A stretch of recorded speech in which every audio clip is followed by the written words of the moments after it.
Ulit-ulit na ako nagsabi, hindi ako yung problema ng bayan.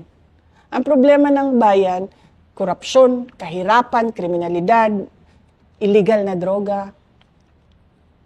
Madami pang iba, kagutuman. Pero kayo po ang problema ni Martin. Ako ang problema ng makabayan, ng administrasyon ni BBM, ng asawa ni BBM mismo, ng anak ni BBM. Yan yung sinasabi ng taong bayan ngayon, 'di ba?